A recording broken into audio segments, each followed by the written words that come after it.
नमस्कार दोस्तों, स्वागत है आपका एक बार फिर से मेरे यूट्यूब चैनल पर। और आज का वीडियो पर्यावरणीय विधान कानून का पार्ट नंबर 2 है। और आज हम इस वीडियो के माध्यम से प्रदूषण संबंधित कानून जो हमारे देश में बने समय समय पर जिन्हें बना करके पारित किया गया उनके बारे में चर्चा करेंगे। तो चलिए आज की वीडियो को शुरू करते हैं कि पर्यावरण के सभी घटकों में वायु और जल सभी जंतुओं की उत्तरजीविता के लिए सबसे मूलभूत आवश्यकताओं में से एक है। बिना वायु और बिना शुद्ध जल के कोई भी जीव जंतु जीवित नहीं रह सकता, ये हम सबको पता है। तो अतः उनको अवक्रमित होने से बचाने के उद्देश्य के कारण कुछ संबंधित कानून जो पारित किए गए, जो कि हमारे जल से संबंधित हैं, वायु से संबंधित है और पर्यावरण से संबंधित है। तो इनके बारे में आज बात करते हैं। तो सबसे पहले हम चर्चा करते हैं जल से संबंधित जो कानून बना, जल प्रदूषण के बचाव व नियंत्रण कानून, जो 1974 में बना और इस कानून में संशोधन भी किया गया सन 1988 में।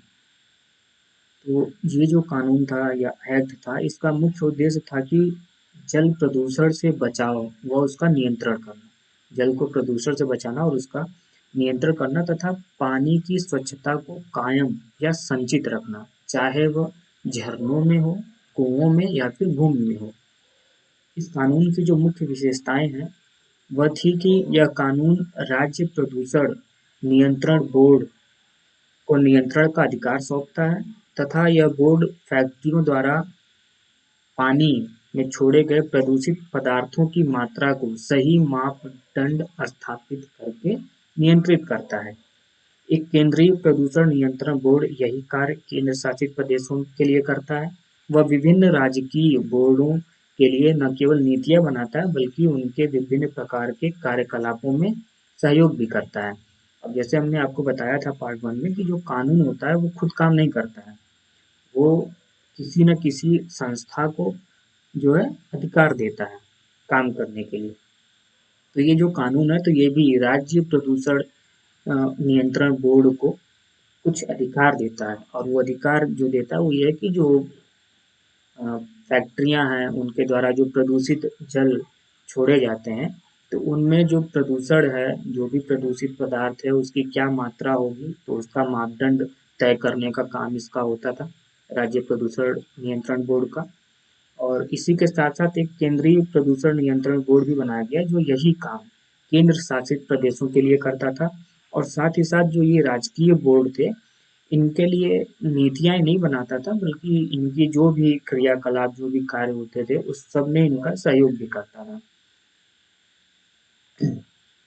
राज्य प्रदूषण नियंत्रण बोर्ड जो है, वो वाहित मल व औद्योगिक बहिस्रावों के निकास का अनुमोदन करता है, उसकी या स्वीकृति भी कर सकता है या कुछ शर्तों के साथ जब वे इनको विसर्जित करने पर अनुमति मांगते हैं इत्यादि के माध्यम से नियंत्रित करता है। जैसे अब ये राज्य प्रदूषण नियंत्रण बोर्ड है तो ये कैसे नियंत्रित करेगा, ये कानून इसको मिला है, नियंत्रण करने का अधिकार दिया गया है, तो कैसे नियंत्रित करेगा। तो जैसे अगर कोई फैक्ट्री है या फिर जो वाहित मल कहीं से निकल रहा है तो उसको निकास के लिए अगर किसी जगह उसको डालना है तो उसके लिए परमिशन देना या फिर उसकी परमिशन को कैंसिल करना या कुछ शर्तों के साथ कि हाँ आप इसको विसर्जित कर सकते हैं, लेकिन ये शर्त है हमारी। तो इस तरह से इस माध्यम से वो नियंत्रित करता है इसको।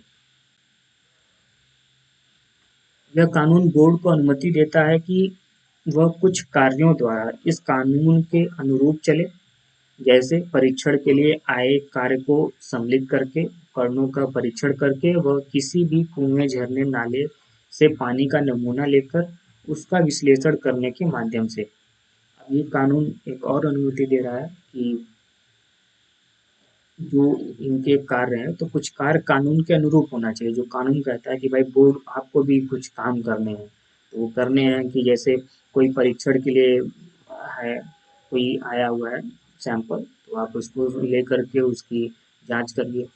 उपकरण जो भी उपकरण हैं, ठीक है, चिमनी जैसे बन रही है तो वहाँ पे भाई चिमनी लगी है, वो धुएँ को कितना ऊपर तक ले जा कर के छोड़ते हैं। तो मतलब जो भी उपकरण कहीं पे यूज़ हो रहे हैं, उसकी भी परीक्षण करें और जो भी नाले से पानी है या कहीं से भी उसका ले कर के उसका नमूना जो है उसकी जाँच करें, उसका विश्लेषण करें। तो ये सब काम भी इनको करना है। अब 1988 में एक संशोधन हुआ इसमें। इससे पूर्व में क्या था कि जल कानून तोड़ने जब संशोधन नहीं हुआ था, तब क्या था कि जो जल कानून को तोड़ने वाले के खिलाफ जो आपराधिक कार्रवाई थी, वो की जाती थी और न्यायाधीशों के द्वारा प्रदूषकों को नियंत्रण में लाने के निर्देश जारी होते थे कि भाई जो प्रदूषण जो लोग कर रहे हैं, उनको कैसे नियंत्रित किया जाए। तो इस पर जो आदेश था वो न्यायाधीश यानी जज के द्वारा दिया जाता था। उनके आदेश पर ही उनको नियंत्रित किया जाता था। लेकिन जब ये संशोधन हो जाता है 1988 में, तो इस कानून को लागू करने के लिए काफ़ी सख्ती से काम किया जाता है। संशोधन किया जाता है ताकि कानून को और सख्त बनाया जाए। तो बोर्ड को ये अधिकार दिया गया है संशोधन के बाद कि वो गलत काम करने वाले उद्योगों को बंद कर सकता है। अगर आप गलत काम कर रहे हैं तो उसको बंद भी कर देगा या किसी प्रशासनिक निर्देश द्वारा पानी या ऊर्जा की आपूर्ति को भी बंद कर सकता है।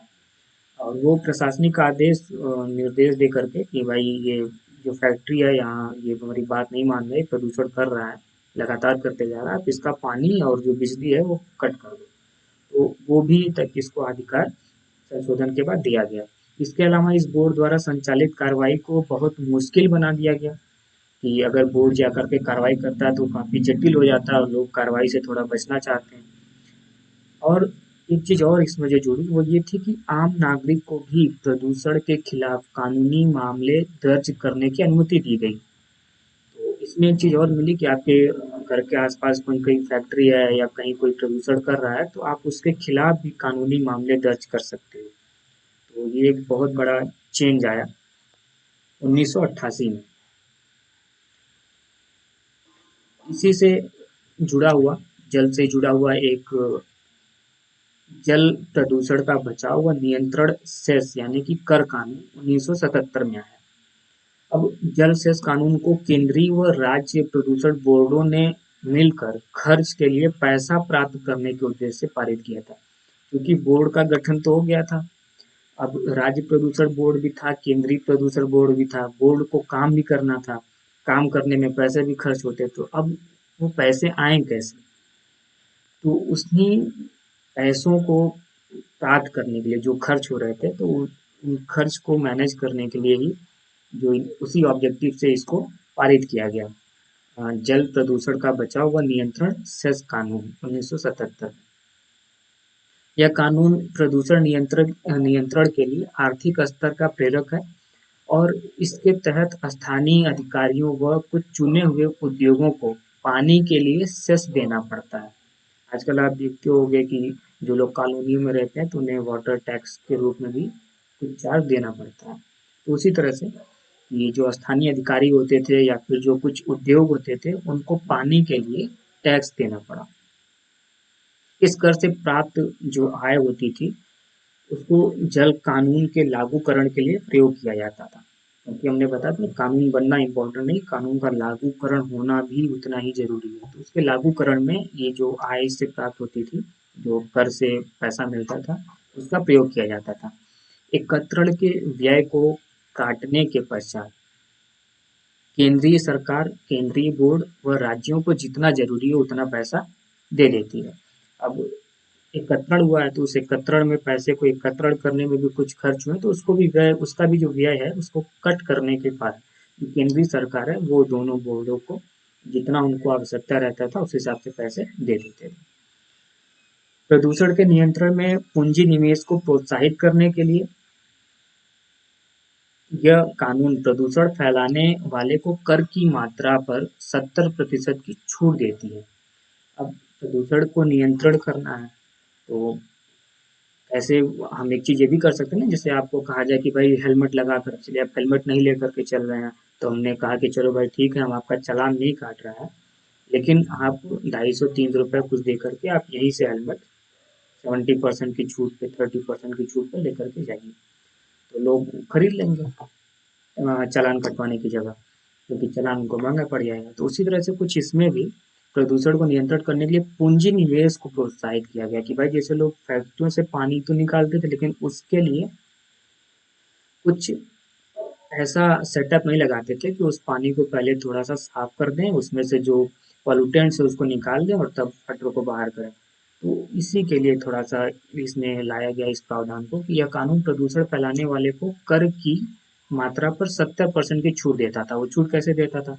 वह ऐसा तब करता था कि जब प्रदूषण करने वाला प्रदूषकों के निकास के यंत्र उक्त स्थान पर स्थापित कर लेता था।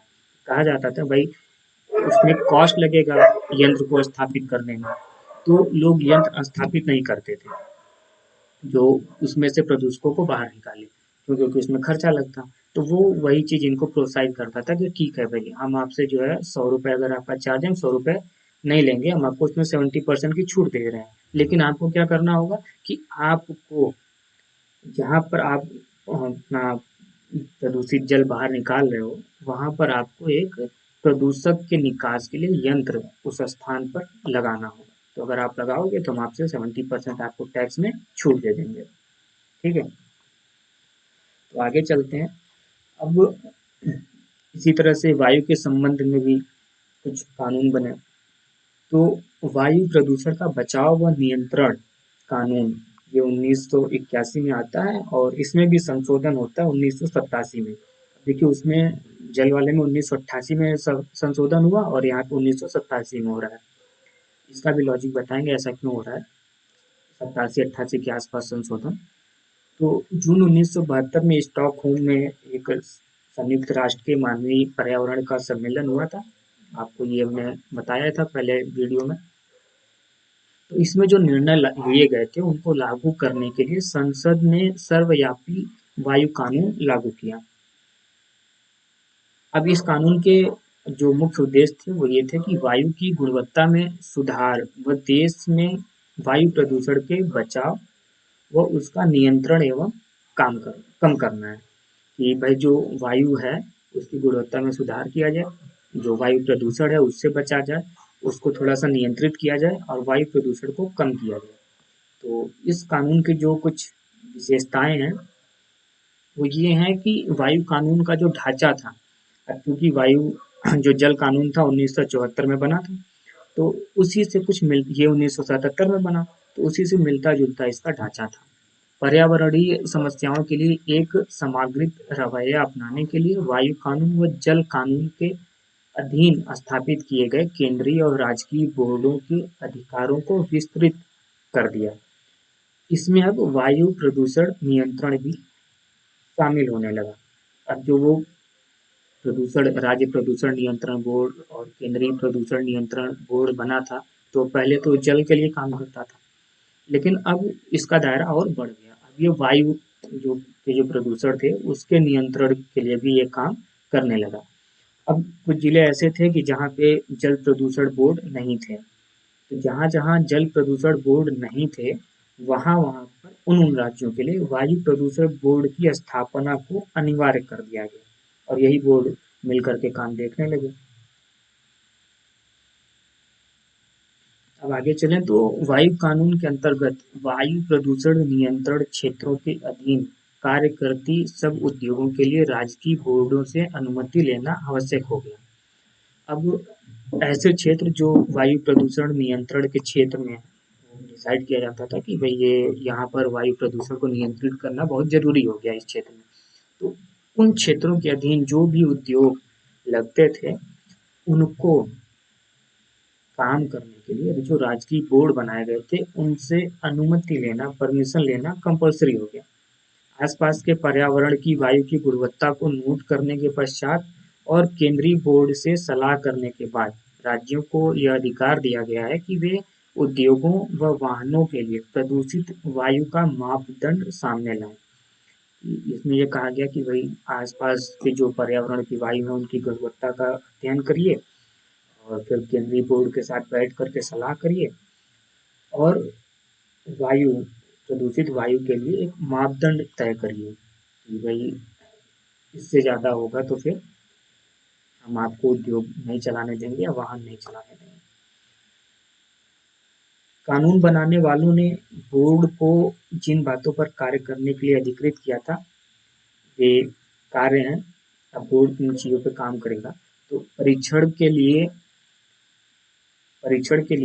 प्रवेश करने की सामर्थ्य, यंत्रों का परीक्षण व अन्य उद्देश्य भी, धुएंदान या चिमनियों से निकाले गए धुएं या ऐसे ही किसी बाहरी साधन से होने वाले प्रदूषण के विश्लेषण के उद्देश्य से निकाले गए नमूने लेने का अधिकार, जैसा कि बताया गया। तो इसमें एक चीज तो ये था, पहले लोग क्या था कि जाते थे जांच करने के लिए, तो जो मालिक होता था गेट बंद कर दिया जाता था, उनको अंदर जाने की परमिशन नहीं होती थी कि हम ये हमारा है, हमारा कारखाना, हम आपको अंदर नहीं आने देंगे। तो पहली चीज तो इसमें ये दी गई कि आपको प्रवेश करने की सामर्थ्य, आपको कोई रोक नहीं सकता है, आप अंदर जाओगे, अगर आप जाना चाहते हो तो आप अंदर जाओगे। फिर यंत्रों का परीक्षण, उस फैक्ट्री के अंदर जो भी यंत्र हैं आप उनका परीक्षण कर सकते हो, और भी जो आपके उद्देश्य वहाँ हैं, जैसे वहाँ पर धुएंदान या चिमनी जो धुएं निकालने के लिए बनाए गए हैं, ठीक है, धूल या ऐसा कोई बाहरी साधन जिससे प्रदूषण हो रहा है, तो उसके विश्लेषण का उद्देश्य अगर आप नमूना लेना चाहते हो तो वो भी आपको अधिकार है, यानी उनके फैक्ट्री के अंदर से आप कोई सैंपल लेना चाहते हैं जांच के लिए, तो आपको अधिकार मिल जाता है। सन 1987 में उसके संशोधन से पूर्व, अब देखिए संशोधन 87 में करना पड़ा है, तो कुछ बात रही होगी क्यों करना पड़ा। तो पूर्व में क्या था पहले कि वायु कानून के उल्लंघन पर कानूनी कार्रवाई करने की विधि से संचालित होता था, वही जो न्यायपालिका वाली व्यवस्था थी। अब सन 1987 में इसमें संशोधन किया गया और इसको और सशक्त बनाया गया। तो क्या था कि उल्लंघन की स्थिति में कड़ी कार्रवाई को भी करने का अधिकार दे दिया गया बोर्ड को। अब बोर्ड को ये भी अधिकार था कि अगर कोई उल्लंघन कर रहा है, वायु प्रदूषण में जो बताया गया, इस कानून में जो बातें कही गई उसका भी अगर वो उल्लंघन कर रहा है, तो उद्योग को या तो बंद करा दे वो, या फिर उनकी बिजली पानी की सप्लाई रोक दे। ये भी अधिकार इनको मिल गया बोर्ड को।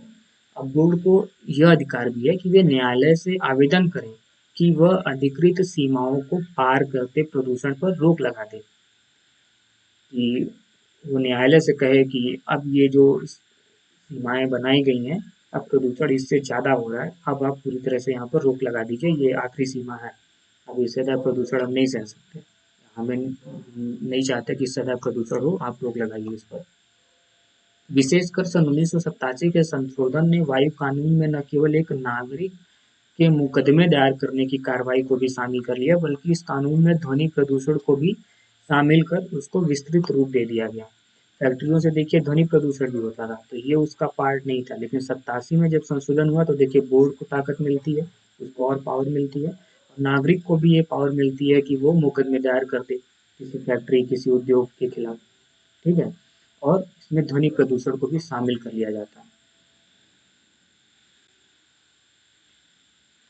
अब बात करते हैं पर्यावरण संबंधी कानून या फिर नियम के बारे में, जो इन्वायरमेंटल प्रोटेक्शन एक्ट है आपका, यानी कि पर्यावरण बचाओ कानून सन 1986। तो इस कानून ये जो कानून है, इस श्रेणी का सबसे महत्वपूर्ण कानून है, क्योंकि ये भोपाल गैस ट्रेजिडी जो हुई थी उसके बाद आया था, भोपाल गैस दुर्घटना के बाद। तो इस कानून के माध्यम में केंद्र सरकार को पर्यावरण के स्तर के बचाव, नियंत्रण और प्रदूषण को कम करने की दिशा में कदम उठाने का पूर्ण अधिकार प्राप्त है। ये जो कानून आता है, इसके माध्यम से जो केंद्र सरकार है उसको पर्यावरण के स्तर में किसी भी तरह का बचाव करना हो, नियंत्रण करना हो, या फिर प्रदूषण को कम करने की दिशा में कोई भी कदम उठाना हो, तो उसके पास पूरा अधिकार है।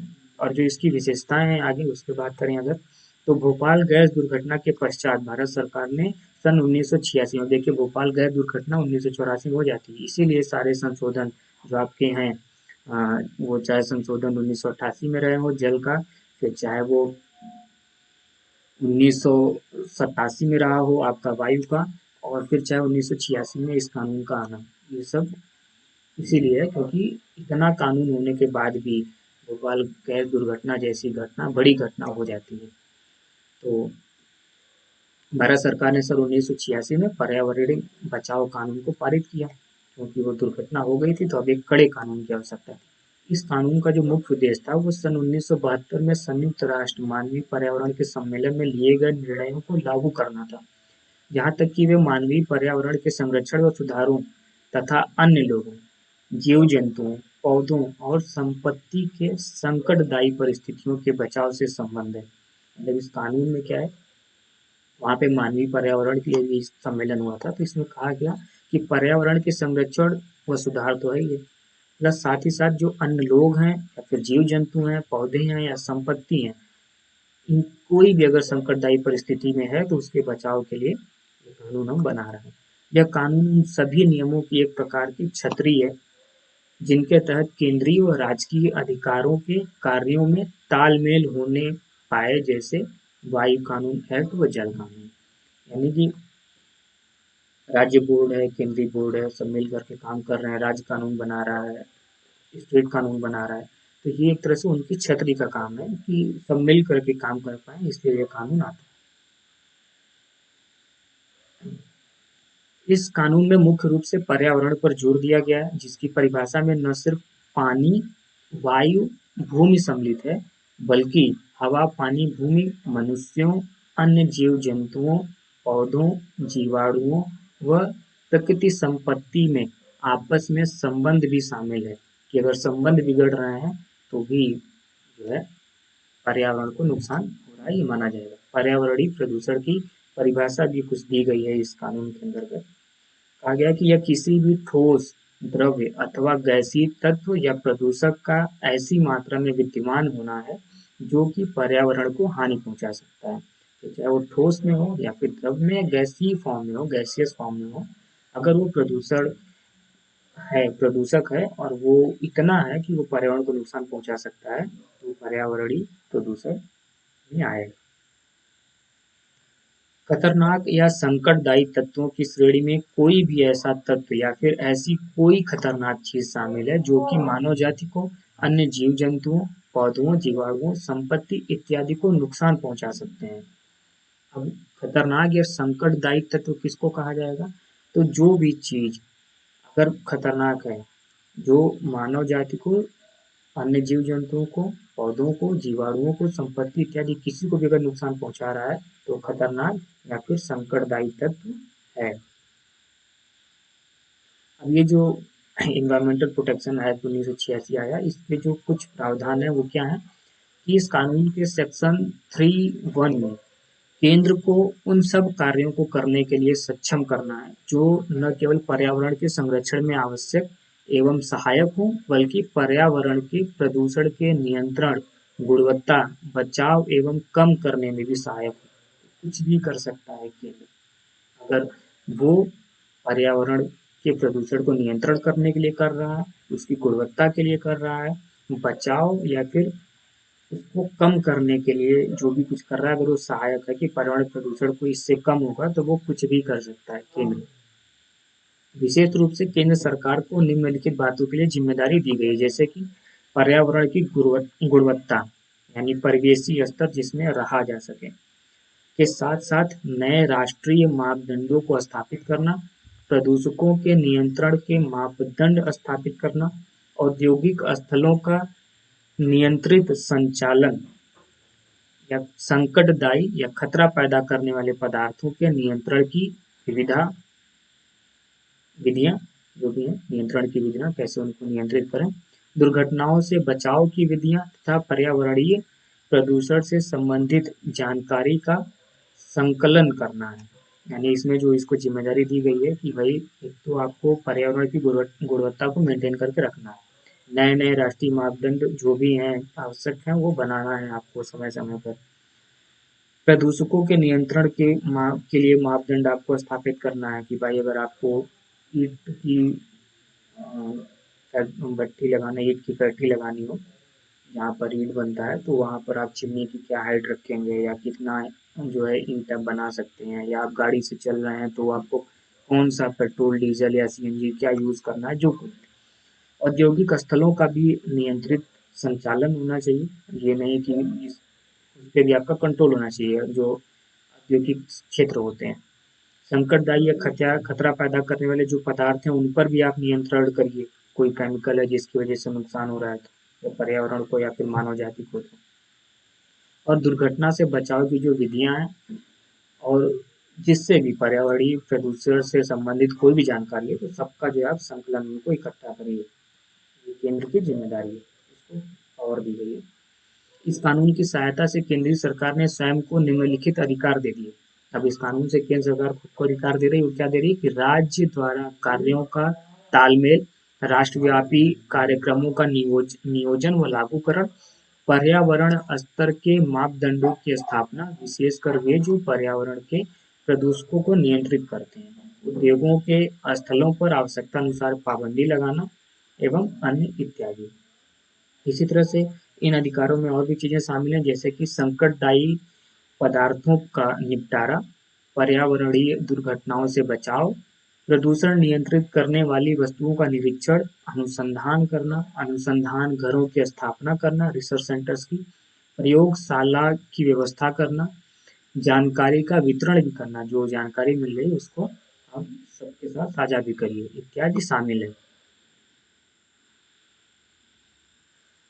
पर्यावरणीय बचाव कानून वह पहला पर्यावरण संबंधी कानून था जिसे केंद्रीय सरकार को सीधे निर्देश देने के को अधिकृत किया। उसके पहले क्या था भाई, बोर्ड था, बोर्ड निर्णय लेता था या कुछ करता था, लेकिन ये जो कानून बना ये सीधे केंद्र सरकार को ये निर्देश देता है कि आपको जो है निर्देश देना है या इस संबंध में आपको कार्रवाई करनी है, निर्णय लेना है। तो वो क्या क्या, जैसे उद्योग को बंद करने का आदेश आप दे सकते हैं। पहले बोर्ड के पास था, बिजली पानी को कट कर देते थे, लेकिन अब केंद्र सरकार क्या कर सकती है, उद्योग को बंद करने का आदेश दे सकती है। किसी भी उद्योग पर रोक लगाने या नियंत्रण के आदेश अथवा किसी भी उद्योग प्रक्रिया व कार्य के लिए प्रयोग में आ रही बिजली पानी या अन्य सेवाओं को रोकने या नियंत्रित करने का भी आदेश दे सकती है कि हम आपको बिजली पानी सड़क कुछ नहीं देंगे। इसी के तहत केंद्रीय सरकार को एक और अधिकार दिया गया, उसमें परीक्षण के लिए आगमन की स्वीकृति अस्वीकृति प्रदान करना, यंत्रों के परीक्षण व अन्य उद्देश्य तथा किसी भी स्थान के जल वायु भूमि या अन्य वस्तु के विश्लेषण करने का अधिकार शामिल है। गवर्नमेंट चाहे तो वो कहीं का भी अधिकार कर सकती है, ये नहीं कि आप बड़े आदमी हैं और हमारे यहाँ बड़ी सी फैक्ट्री लग गई है तो हम आप और उससे जो है एयर पोल्यूशन हो रहा है तो हम आपको यहाँ की एयर की स्टडी ही नहीं करने देंगे, उसकी जांच ही नहीं करने देंगे। लेकिन अभी केंद्र के पास अधिकार है, वो बिल्कुल कर सकते हैं। यह कानून नियोजित नियंत्रण मापदंडों से अधिक मात्रा के पर्यावरणीय प्रदूषकों के निष्कासन पर स्पष्ट रूप से प्रतिबंध लगाता है। संकटदायी पदार्थों के उपयोग करने पर भी एक विशिष्ट प्रतिबंध है। इसके लिए भी कुछ नियंत्रक विधियां एवं मापदंड बनाए गए हैं जिनका उल्लंघन गैर कानूनी है। जो लोग आवश्यकता से अधिक बताए गए मानदंडों से अधिक प्रदूषकों का प्रवाह करता है या करते हैं तो उन्हें तुरंत अपने गलत काम के बारे में सरकारी अधिकारियों के सामने सफाई देनी होगी एवं स्वयं उस प्रदूषण को कम करने के लिए कारगर कदम उठाने चाहिए। ठीक है, मतलब अगर आप कर रहे हैं तो आपको सफाई भी देनी पड़ेगी सरकारी अधिकारियों के लिए, और आप उसको कैसे कम करें उसके लिए आपको ही कदम उठाने पड़ेंगे, क्योंकि प्रदूषण भी आप ही कर रहे हैं। इस कानून के उल्लंघन की स्थिति में दंड भी निर्धारित किया गया है। देखिए दंड यहाँ है और दंड पहले से ज़्यादा है। कोई भी व्यक्ति जो इस कानून के अंतर्गत आने वाले निर्देशों व नियमों या दिशाओं जो मानदंड किए गए हैं अगर उसका उल्लंघन करता है तो वह सजा पाने के अधिकार में आ जाता है। अब आपको भी एक अधिकार मिल गया सजा पाने का अगर आप प्रदूषण कर रहे हैं तो। हर ऐसे उल्लंघन के लिए 5 साल तक की जेल या फिर 1 लाख रुपए तक का जुर्माना या दोनों एक साथ भरना पड़ सकता है, दोनों सजा हो सकती है एक साथ। यह कानून इसके अलावा निरंतर उल्लंघन की स्थिति में प्रतिदिन 5,000 रुपए का अतिरिक्त जुर्माना भी लगा सकता है। पहले उल्लंघन के पश्चात अगर कोई भी ऐसी गलती 1 वर्ष के बाद दी गई तिथि तक लगातार की जाती है तब गलती करने वाले को 7 साल की जेल की सजा भी हो सकती है। यानी कि अगर आपने पहले उल्लंघन किया और आपको फिर 1 साल के बाद की कोई तिथि दे दी गई कि इस समय तक आपको ये उल्लंघन नहीं करना, लेकिन अगर फिर भी आप लगातार उल्लंघन करते जा रहे हैं तो आपको 7 साल तक की भी जेल हो सकती है। पर्यावरणीय बचाव का यह कानून कुछ ऐसे प्रवर्तनों को भी अपने में सम्मिलित करता है जो किसी अन्य कानून नियम में नहीं है, जैसे ये सजा देने वाला प्रावधान था। इससे इसका लागूकरण अधिक प्रभावशाली हो जाता है। सेक्शन 19 इस अधिकार को प्रदान करता है कि सरकारी अधिकारियों के अतिरिक्त कोई भी व्यक्ति किसी पर्यावरण संबंधी उल्लंघन का न्यायालय में मुकदमा दायर कर सकता है। इस नागरिक अधिकार के अनुसार कोई भी व्यक्ति 60 दिन के नोटिस काल में उल्लंघन की शिकायत केंद्रीय सरकार या उपयुक्त अधिकारियों में से कर सकता है। इस कानून के तहत अधिकारी राजपत्र में अधिसूचना देने के माध्यम से केंद्रीय सरकार इस कानून के लागूकरण के लिए नियम बना सकती है। तो ये अधिकार एक आम नागरिक को भी दे दिया जाता है इसमें। सजा तो हम लोग देख रहे हैं कि इससे पहले बार इतनी बड़ी सजा का प्रावधान किया गया। अब ये जो आपने चैप्टर पढ़ा इससे संबंधित ये एक प्रश्न है, इसको आप सॉल्व करिएगा। तो आज के लेक्चर नंबर पार्ट 2 जो आपका पर्यावरणीय कानून से संबंधित था, इसमें बस इतना ही। और पार्ट 1 का लिंक आपको हम डिस्क्रिप्शन बॉक्स में दे देंगे, आप वहाँ जाकर के पार्ट 1 को भी देखिए, पढ़िए और समझिए। तो आज के लिए बस इतना ही। बहुत बहुत धन्यवाद।